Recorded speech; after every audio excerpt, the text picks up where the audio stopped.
Une vie de Simone Weil aux éditions Stock, lue par moi. Durant les premières années, les affaires de papa prirent, comme il l'avait prévu, un essor prometteur. Il engagea 2 dessinateurs, une secrétaire, et dessina les plans d'une villa à La Ciotat, selon lui la première d'une longue série, sur des terrains ayant jadis appartenu aux frères Lumière, et qu'une société de bains de mer venait d'acquérir. Nous vivions à Nice dans un bel immeuble bourgeois, situé dans le quartier des musiciens. Autant qu'il m'en souvienne, mes sœurs et moi partagions une vaste chambre, tandis que mon frère Jean avait la sienne. Je revois surtout l'atelier de dessin où mon père et ses collaborateurs travaillaient dans une atmosphère studieuse et concentrée qui impressionnait la gamine que j'étais. Cette situation faste dura peu. Si les années 1920 avaient été faciles, les années 1930 furent celles des difficultés. La crise économique, la fameuse crise de 1929, allait sévèrement frapper ma famille comme celle de nombreux Français. Les commandes de mon père se ralentirent brutalement. La situation se détériora d'autant plus qu'il manquait de souplesse vis-à-vis de ses clients, cherchant toujours à les convaincre de ses propres choix architecturaux. Dès 1931 ou 1932, il fallut vendre notre voiture, quitter le centre-ville et emménager dans un appartement plus modeste, nettement moins confortable. Plus de chauffage central, mais un grand poêle dans l'entrée. En place du parquet, un simple carrelage provençal. Pas de chambre pour mon frère, qui dormait dans la salle à manger. Désormais, nous ressentions au quotidien les difficultés financières auxquelles notre famille était confrontée. Nous formions, mes sœurs et moi, un trio parfaitement soudé. Je nous revois dans la chambre, en train de faire nos devoirs tout ensemble. Nous avions beaucoup de travail à la maison, même si, contrairement à ce que la rigueur de notre père aurait pu laisser croire, il ne nous poussait pas à l'excellence scolaire. Certes, nous passions sans encombre de classe en classe, mais les études n'étaient pas notre fort.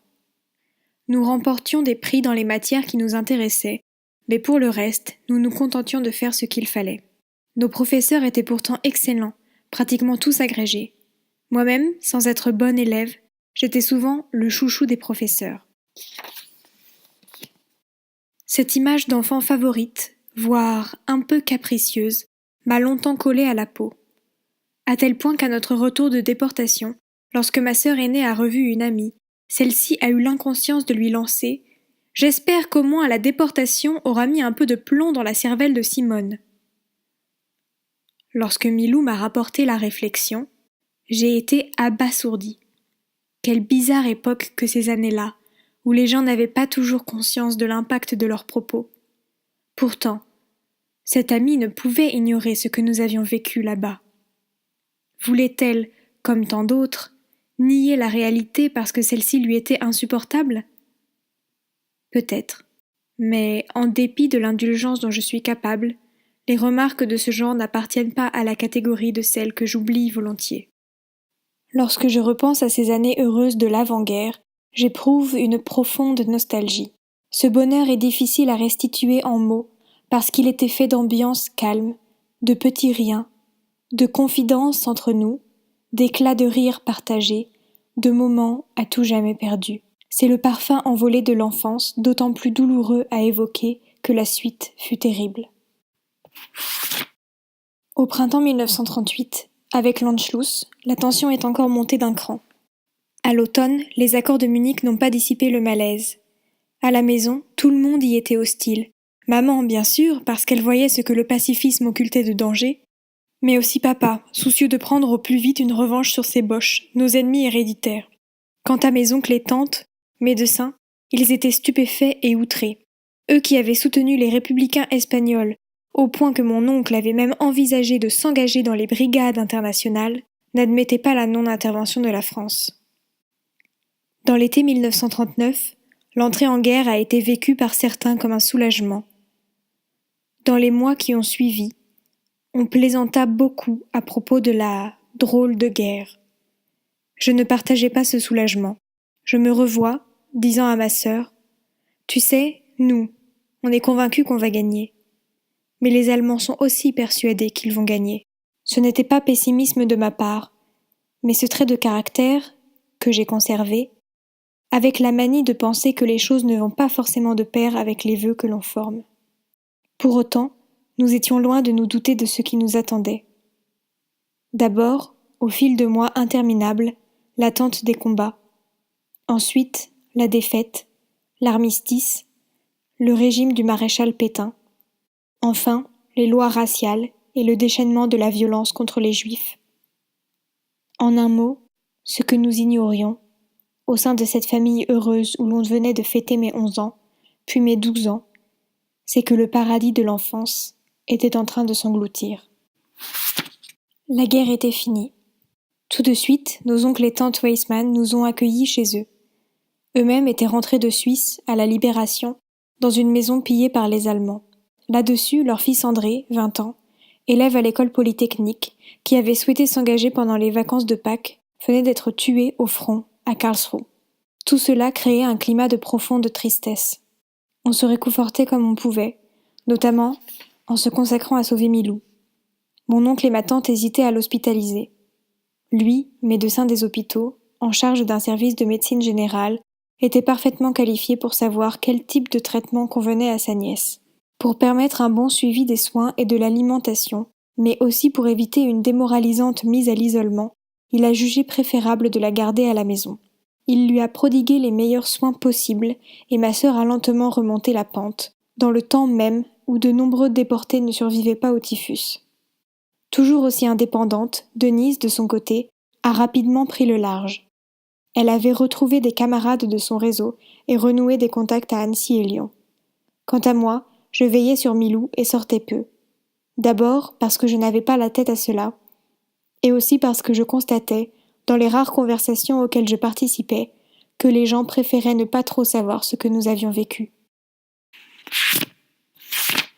Antoine suivait encore les cours de l'ENA lorsque j'ai mis au monde notre 3e fils, Pierre-François. Le moment était venu d'annoncer à mon mari « Je vais m'inscrire au barreau ».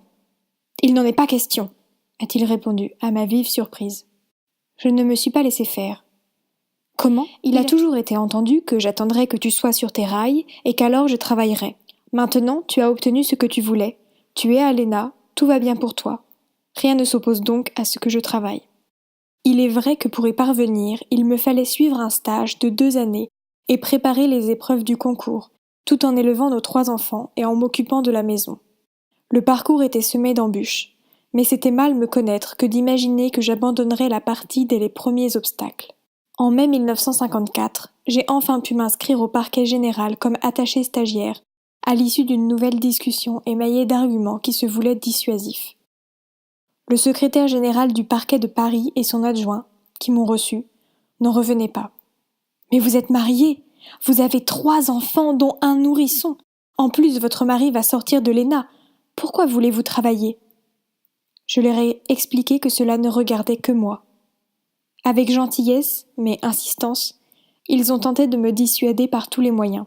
« Imaginez qu'un jour vous soyez contrainte de conduire un condamné à mort à l'échafaud. » J'ai répondu « Vous savez, si cela devait arriver, si je faisais partie de la juridiction d'assises qui l'a condamné, j'assumerais. » Devant ma résolution inébranlable, ils ont fini par accepter ma candidature et ont ajouté « Tant qu'à faire, puisque vous êtes décidé, faites donc votre stage auprès de nous. » J'ai tout de suite accepté.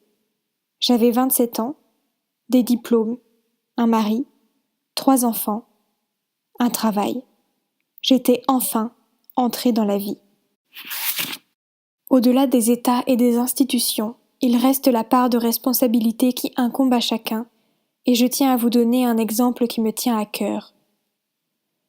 Le 18 janvier dernier, sur ma proposition, le président de la République française, Jacques Chirac, a rendu, au Panthéon, hommage aux Justes de France.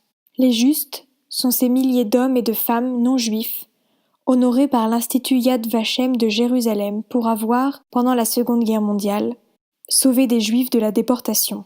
En France, 76 000 Juifs ont été déportés, mais les 3/4 des Juifs de France ont été sauvés. Ils le doivent à ces milliers de Français qui les ont aidés et qui ont incarné le courage, la générosité, la solidarité. Si j'évoque les justes, c'est parce que je suis convaincue qu'il y aura toujours des hommes et des femmes de toutes origines et dans tous les pays capables du meilleur.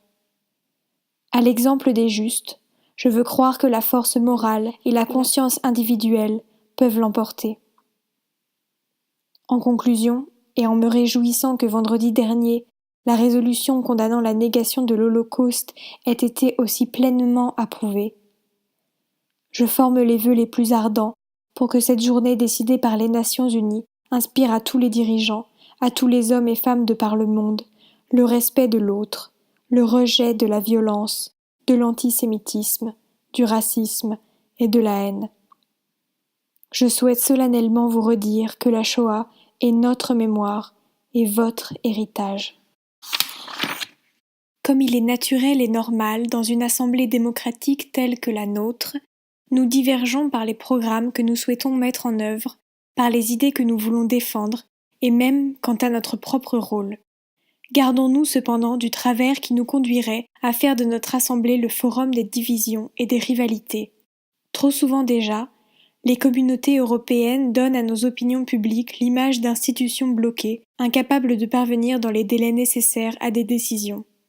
Notre Parlement aura pleinement satisfait les espoirs qu'il a fait naître, si, loin d'être le lieu de résonance des divisions internes de l'Europe, il parvient à exprimer et à faire percevoir par la communauté l'élan de solidarité si nécessaire aujourd'hui.